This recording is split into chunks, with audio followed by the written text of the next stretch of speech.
Então, boa noite mais uma vez, meus irmãos e irmãs. Graças a Deus estamos aqui mais um dia. Hoje, dia 6 de setembro de 2023. E hoje nós estamos na nossa terceira aula e vamos continuar aprofundando o tema que temos proposto, que são as cartas pastorais da Igreja Presbiteriana. Isso ocorre porque a Igreja Presbiteriana do Brasil comemorou no último dia 12 de agosto seus 164 anos de fundação. Em homenagem a essa ocasião, estamos trazendo nas quartas-feiras os posicionamentos bíblicos e teológicos transmitidos pelas cartas pastorais. Essas cartas pastorais possuem o objetivo de esclarecer à Igreja alguns assuntos contemporâneos, fornecendo direcionamento apropriado na tratativa desses assuntos. Estamos tratando nessas últimas 3 quartas-feiras sobre a carta O Espírito Santo, hoje, dons, línguas e profecias. Devo avisá-los e avisá-las que este documento facilmente é encontrado na internet, basta você colocar o nome do jeito que está, em PDF, e você então será transportado para uma página e você poderá baixar e pegar esse documento na íntegra. Você só não terá os comentários laterais que eu estou colocando aqui em nossa folha de rosto, que são apenas alguns destaques do texto que já estão aqui. Então vamos continuar com o documento e vamos tratar hoje sobre a natureza das línguas e sobre o propósito das línguas. Então vamos lá. Quanto à exata natureza das línguas faladas miraculosamente no Novo Testamento, devemos buscar indícios nos relatos do livro de Atos e na primeira carta de Paulo aos Coríntios. O final do Evangelho de Marcos traz o falar novas línguas como um dos sinais que haveriam de acompanhar os que creem. Isso está lá no verso 17. Alguns têm sugerido que as novas línguas ali mencionadas se referem a um novo tipo de línguas, diferente da linguagem humana. Entretanto, o adjetivo kainos, novo, traduzido por novo, empregado na expressão, não significa necessariamente um novo tipo, mas simplesmente algo que é novidade, ainda não costumeiro ou conhecido. Comparar com Atos 17, 21, você pode fazer isso em casa.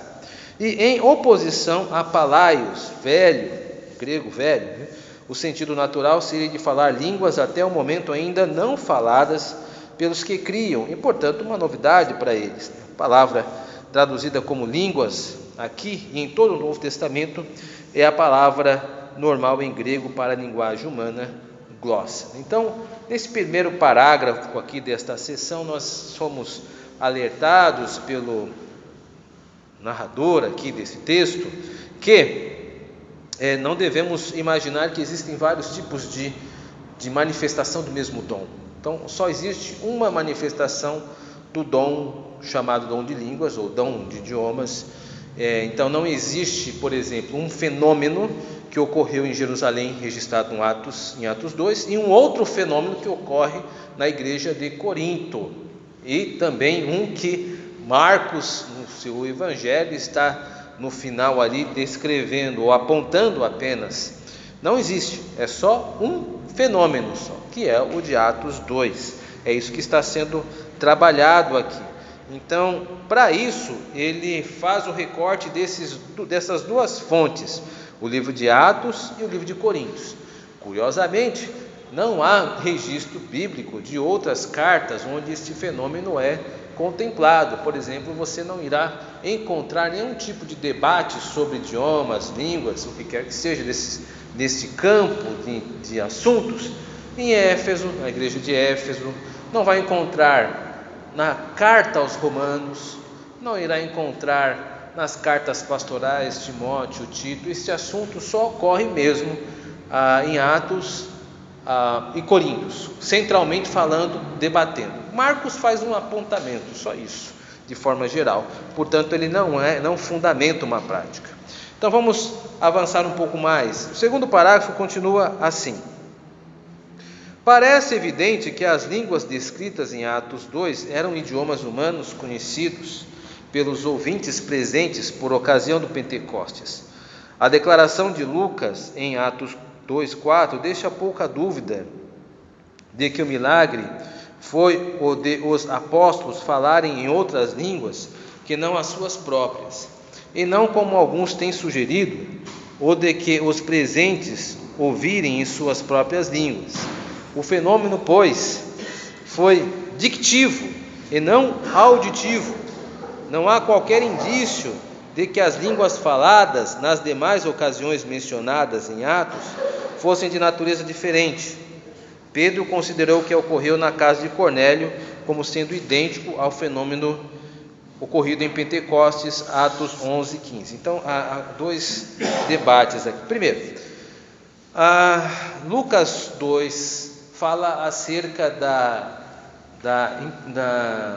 de como as pessoas que estavam na festa de Pentecostes ficaram estupefastas por aquelas pessoas, galileus, estarem falando em outros idiomas. E a pergunta é: puxa, nós somos partos, medos, romanos. Então há 14 nações listadas ali. Estas 14 nações são os judeus destas 14 nações, não são gentios, são judeus que vieram para a festividade do templo, a festividade de Pentecostes, que ocorria 50 dias depois da Páscoa. Era normativo que eles estivessem lá em Jerusalém. E nesta ocasião o Espírito Santo desce sobre aqueles 120 discípulos, e discípulas com certeza, e então essas pessoas começam a falar em idiomas diferentes.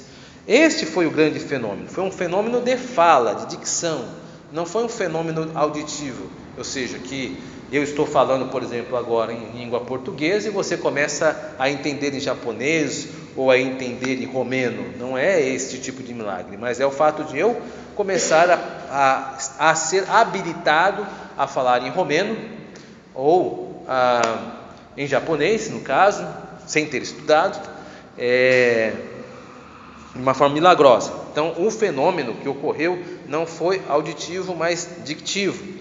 E este fenômeno, e agora nós vamos entrar no livro de Atos, ele ocorre apenas com um formato. Então, o que aconteceu em Pentecostes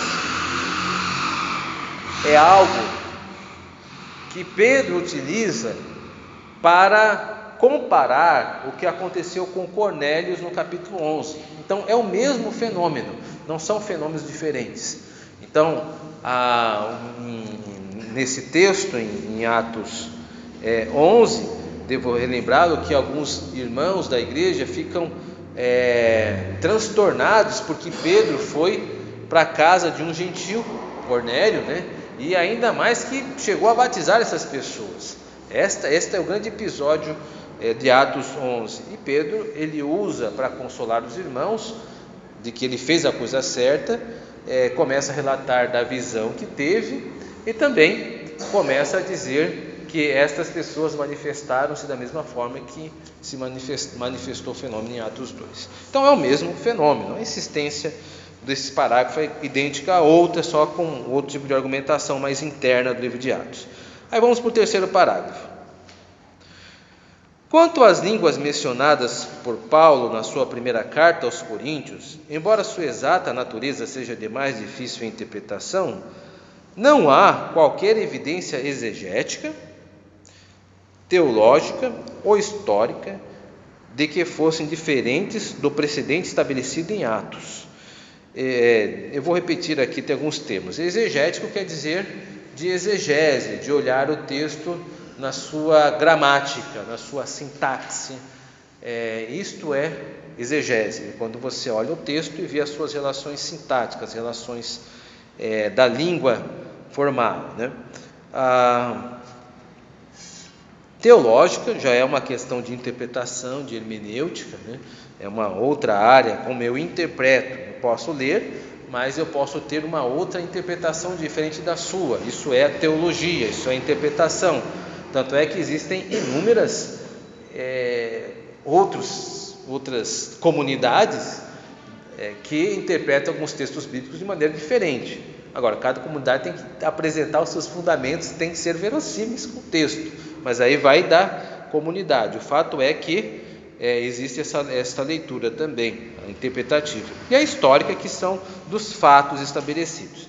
Então, vou repetir aqui. parágrafo. Quanto às línguas mencionadas por Paulo na sua primeira carta aos Coríntios, embora a sua exata natureza seja de mais difícil interpretação, não há qualquer evidência exegética, teológica ou histórica de que fossem diferentes do precedente estabelecido em Atos, ou seja, dos idiomas falados no Pentecostes. Alguns têm apontado para a expressão outras línguas, que ocorre várias vezes em 1 Coríntios 14, como indício de que se trata de línguas diferentes dos idiomas humanos. Porém, a palavra outras não ocorre no original grego, tratando-se de uma interpretação dos tradutores para o português. Então, nós vamos encontrar algumas traduções que vão dizer que os irmãos de Corinto estavam falando em outras línguas e vão basear-se nisso. Está vendo aqui, outras línguas, diferente de Pentecostes, só que a palavra outras foi uma maneira que a equipe tradutora agiu para fazer esse texto ser mais comunicativo, mas a palavra outra não existe no grego, é isso que o autor está dizendo aqui, desse texto. Então, o que fica para nós aqui é que as línguas mencionadas por Paulo na primeira carta aos Coríntios não são diferentes de Pentecostes. Então, isto precisa estar bem fundamentado entre nós. Existe apenas um fenômeno. Quarto parágrafo. Alguns ainda apelam para 1 Coríntios 14:2, para apoiar a ideia de que Paulo está lidando em 1 Coríntios com um fenômeno diferente de Atos 2. O texto afirma que quem fala em língua não fala a homens, senão a Deus, visto que ninguém o entende e em espírito fala mistério. Bom, esse é o texto de 1 Coríntios 14:2. Vamos ver a interpretação que a carta pastoral está dando sobre isso. Porém, à luz do contexto, transparece que Paulo está se referindo ao que fala em língua e o mesmo não é entendido ou interpretado. Para os que o ouvem, o sentido é desconhecido, portanto, um mistério. Este seria o efeito se alguém falasse um idioma humano completamente desconhecido dos seus ouvintes. Neste sentido, ele fala não aos homens, mas a Deus. A palavra grega traduzida em 1 Coríntios 14:2 como língua é glossa, que é a palavra usada comumente como linguagem ou idioma, que ocorre também em Atos. Além disso, devemos ainda notar que falar mistérios pode também significar falar um mistério divino ainda não revelado.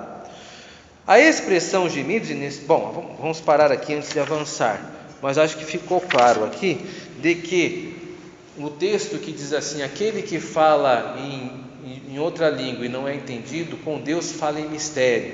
Então as pessoas falam, isso é um mistério acontecendo aqui. Então, mas nada é mais, significa que é um mistério para os outros que não conseguem entender. A pessoa começa a falar agora, começa a conversar comigo em francês ou em polonês. Eu não fui adestrado no polonês, eu não entendo polonês. Para mim, permanece um mistério que aquela pessoa possa estar falando. Então, é nesse sentido que a palavra mistério precisa ser interpretada. E não anexado à palavra mistério um sentido de espiritualidade. Está falando em mistério. Aí você revestiu aquela palavra com um estatuto diferente do que o autor está dando. O sentido do texto é que o autor diz que o que a pessoa está dizendo é impenetrável para aqueles que estão ouvindo, elas não conseguem entender. Então o problema é o vocábulo, o termo, esta expressão, mistério aqui, não é algo espiritualizado, é simplesmente algo que não dá para entender. 1 Coríntios 2:7 usa esse sentido também. Então a expressão gemidos inexprimíveis, que alguém fala lá em Romanos 8, não, mas quem está falando assim, está falando em gemidos inexprimíveis. Também não pode ser tomado como referência do dom de línguas, mas sim como referência à intercessão do Espírito pelo crente. Então tem um texto que fala que o Espírito Santo intercede com gemidos inexprimíveis. Mas isso é o Espírito Santo, não quer dizer que sou eu. Isso é obra do Espírito, não um falar em outro idioma. São duas coisas diferentes.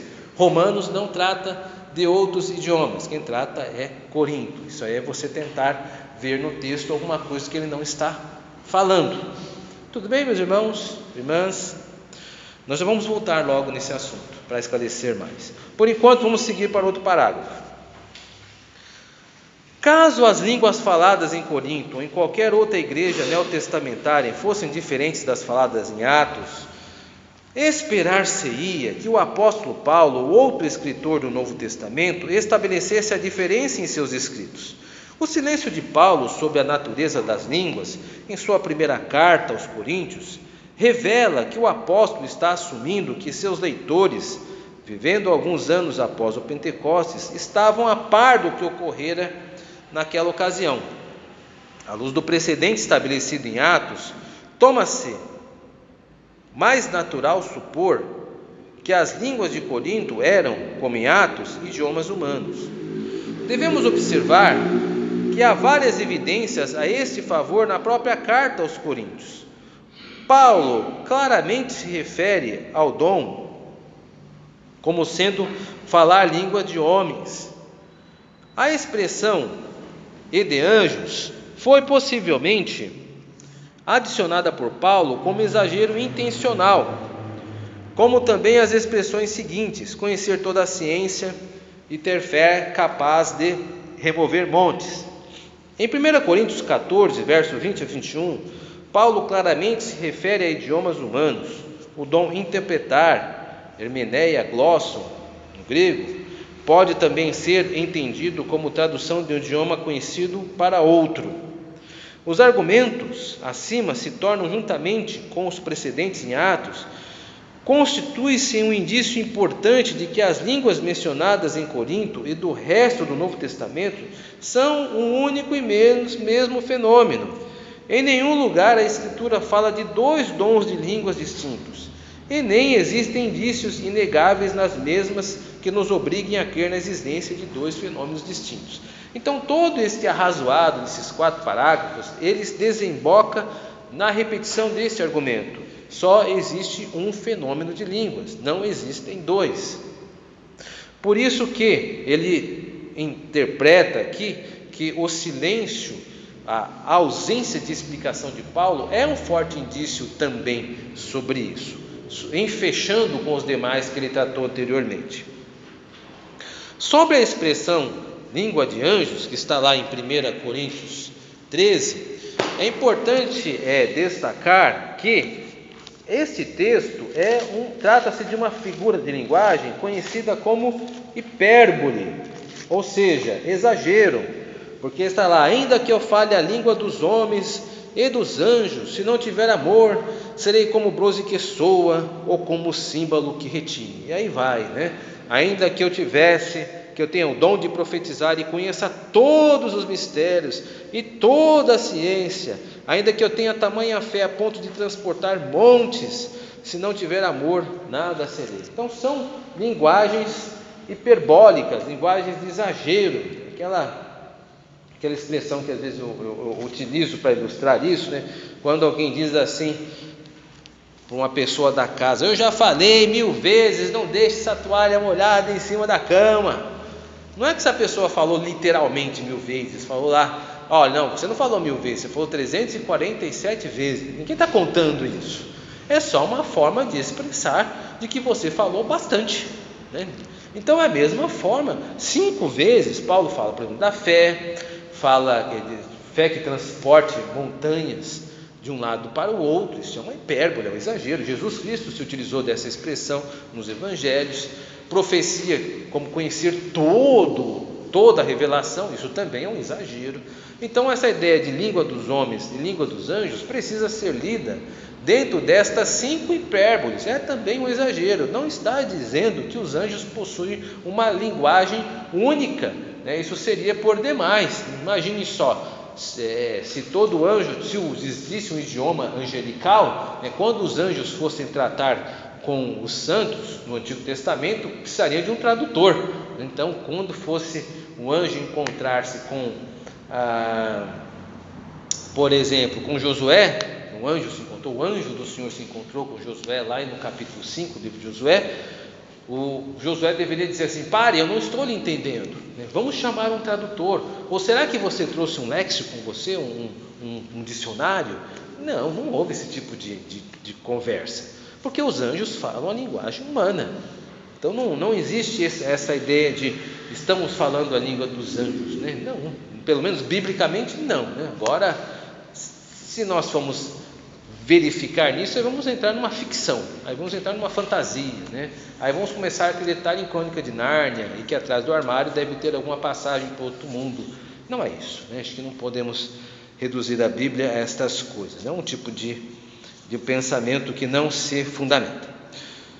Muito bem, propósito das línguas. Então vamos avançar agora para esse segundo item sobre o propósito da língua. São 3 propósitos sobre a função da língua. Então nós vimos a natureza das línguas, que não são 2 tipos de fenômenos, são apenas um. Guarda que a Atos 2 é o grande demonstrativo. Agora vamos ver, muito interessante, 3 propósitos das línguas. Primeiro, o propósito das línguas seria evidenciar a universalidade da graça. As línguas mencionadas no livro de Atos ocorreram por ocasião da descida do Espírito Santo sobre os judeus. Está lá em Atos 2, 1, 13. Sobre gentios que eram simpatizantes do judaísmo. Está lá em Atos 10, sobre Cornélio. E finalmente sobre alguns discípulos de João Batista, que também não está muito claro, mas provavelmente são judeus, que Paulo encontra lá em Éfeso, Atos 19.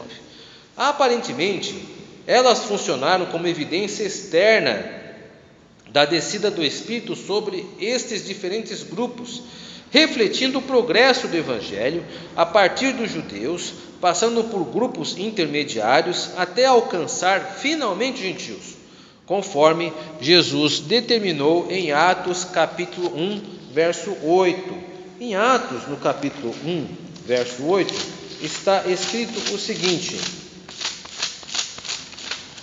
diz assim: mas recebereis poder ao descer sobre vós o Espírito Santo, e sereis minhas testemunhas, tanto em Jerusalém, como em toda a Judéia e Samaria, e até os confins do mundo. Então, o entendimento é que as manifestações do Espírito Santo ocorreram marcando esses lugares. O Espírito Santo desceu em Pentecostes, em Jerusalém, depois, mais nas cercanias, mais além da Judéia, nas questões mais gerais da Judéia, atingindo Cornélio, depois em Samaria, e depois até os confins do mundo, indo para Roma, onde estas pessoas em Éfeso irão receber também o Espírito Santo. Então, esses lugares são onde esse fenômeno poderia ser constatado como igual a Pentecostes. Então, o que está acontecendo é que o falar em línguas é uma evidência de que o Espírito Santo está cumprindo o mandato da entronização de Cristo. Por que entronização de Cristo? Porque o Senhor disse lá em João 7,39 que quando ele fosse glorificado enviaria o Espírito Santo, que seria derramado sobre as pessoas, e é isso que ocorre aí. Então a língua falada é uma manifestação da graça, mas só isso? Não, também é uma manifestação de juízo. Que interessante, vamos ver isso. É importante ainda notar que as línguas serviam como sinal do juízo de Deus sobre os descrentes. Escrevendo aos Coríntios sobre o propósito das línguas, Paulo afirma: na lei está escrito: falarei a esse povo por homens de outras línguas e por lábios de outros povos, e nem assim me ouvirão, diz o Senhor. De sorte que as línguas constituem um sinal, não para os crentes, mas para os incrédulos. Isso está em 1 Coríntios 14, versos 20 e 22. A citação de Paulo vem de Isaías 28, 11 a 12. Nesta passagem, Isaías profetiza a invasão de Israel pelos caldeus, que são os babilônios, cuja língua era totalmente desconhecida para os judeus. Os gritos dos soldados caldeus, invasores, eram um sinal de que o juízo de Deus estava se abatendo sobre a nação incrédula. A profecia de Isaías baseia-se no que Moisés escreveu em Deuteronômio 28, 49 a 53, sobre Deus usar um povo de linguagem desconhecida para castigar Israel em decorrência da desobediência. Um tema também desenvolvido em Jeremias, capítulo 5, verso 15. Paulo, por sua vez, partindo da profecia de Isaías, aplica o mesmo princípio aos seus dias, ao escrever aos coríntios sobre o propósito do dom de línguas. Assim como no passado o juízo de Deus sobre os judeus descrentes evidenciou-se através da destruição da nação por um povo cuja linguagem lhes era desconhecida, assim também o juízo de Deus sobre os judeus descrentes na época do Novo Testamento, tirando-lhes o reino e passando para outro povo, manifestou-se através das línguas faladas miraculosamente pelos gentios que receberam o Messias de Israel. Portanto, como sinal do juízo de Deus sobre o Israel incrédulo, as línguas serviram a um propósito histórico e definido. Assim podemos concluir que, sob o prisma do sinal do juízo de Deus, as línguas cessaram. Então, esse raciocínio é interessantíssimo, porque é baseado em vários textos da Bíblia. Então, quando alguém falava em outros idiomas, se fôssemos judeus, nós simplesmente sairíamos correndo, porque quando alguém falava em outros idiomas, falava coisa boa, não vem por aí. É sinal de juízo contra a incredulidade. Isso foi atestado em Jeremias, Isaías e Deuteronômio por Moisés. Então, há muitos profetas falando sobre esse assunto. Então, o sinal das línguas é um juízo, ao mesmo tempo que é uma manifestação da graça de Deus sobre os gentios, é um sinal de juízo contra os judeus, demonstrando que o reino de Deus passou da etnia deles para uma internacionalização da salvação. Agora, o povo do pacto não estava mais cerceado a ser uma etnia, mas a atingir todas as etnias, os gentios e todas as nações. E aí, por isso que os dons de línguas cessariam, uma vez que o juízo se encerrou, já passando então o reino para os outros. Terceiro propósito, a edificação da igreja. Em sua primeira carta aos Coríntios, o apóstolo Paulo enfatiza a edificação da igreja como sendo o propósito de todos os dons espirituais. As línguas, portanto, onde não entendidas e sem interpretação, eram proibidas por ele, visto que não traziam edificação aos que as ouviam. Seu uso individual particular tampouco foi encorajado pelos apóstolos. Alguns, baseando-se em 1 Coríntios 14:4, têm argumentado que as línguas também foram dadas para edificação individual do que fala. A passagem, entretanto, ainda que implicitamente admitindo a possibilidade de edificação individual daquele que não fala, não autoriza o uso em particular do dom para proveito apenas do que fala, já que os dons são dados para o benefício de todos os membros da igreja, como está em 1 Pedro 4:2, 1 Coríntios 12:7, verso 25, etc. Ainda que Paulo não minimize a realidade do dom de línguas, ele o considera como possuindo um valor inferior aos dons que utilizam palavras inteligíveis. Paulo, pois, dá preferência à profecia, pois esta edifica a igreja, embora admitindo o orar e cantar em línguas. Paulo expressa que é melhor orar e cantar também com entendimento. Então, há aqui esparsamente. O que é esparsamente? Paulo admitindo que é possível falar em línguas individualmente, mas isso sempre é comparado como algo muito menor. Alguns outros autores entendem que trata-se de uma ironia e não necessariamente que um estímulo para o que faça. Aquela pessoa falar em línguas, se não tem tradução, fale para si próprio e seja por si mesmo edificado. Na verdade, esse tipo de discurso de Paulo não é um discurso de estímulo, mas é um discurso quase de reprimenda, né? Não atrapalhe o culto. Você não tem ninguém para traduzir, fique quieto então, não fique se mostrando. Né? É isso que Paulo está dizendo. A preferência do apóstolo inspirado é a seguinte, né? Prefiro falar na igreja 5 palavras com meu entendimento para instruir outros, a falar 10.000 palavras em outra língua. Claramente demonstra que as línguas ocupam um lugar absolutamente secundário nas reuniões do povo de Deus. Aliás, nesse mesmo texto, em 1 Coríntios 14, ele diz que a pessoa só que quer falar em outra língua, fale publicamente apenas se tiver alguém para traduzir, senão fique quieto. Mesmo não proibindo, ele desencoraja o seu uso. Portanto, mesmo os que rejeitarem a argumentação sobre a natureza das línguas, certamente deverão levar em conta a argumentação sobre o propósito por excelência dos dons, a edificação da igreja. Então, o terceiro propósito dos dons, inclusive de línguas, é a edificação da igreja, e nunca uma edificação privada particular. Há um autor, se eu salvo engano, o reverendo Nicodemos, trata disso no seu livro, em um dos seus livros, ele expõe a carta aos Coríntios, dizendo que o dom de línguas não pode ser considerado um dom de pijama. O que é um dom de pijama? Um dom para você usar em casa. Não, todos os dons são dons para se utilizarem na igreja e da edificação dos santos. Deus não dá um dom para que você se auto-edifique. O dom é para edificar a comunidade dos fiéis. Considerações finais. Há apenas uma natureza dos idiomas utilizados como marca o milagre da concessão do Espírito Santo para todos os que creem em Jesus Cristo. Não existem duas espécies de dons de idiomas. Segundo, o propósito dos idiomas manifestos na igreja do primeiro século é triplo. Primeiro, evidenciar a internacionalização da graça de Deus. 2, ser a manifestação de juízo contra os judeus. E 3, edificar a igreja. Bom, são apenas estes propósitos de natureza. Espero que vocês tenham aproveitado esse estudo. Que Deus nos abençoe. Amém.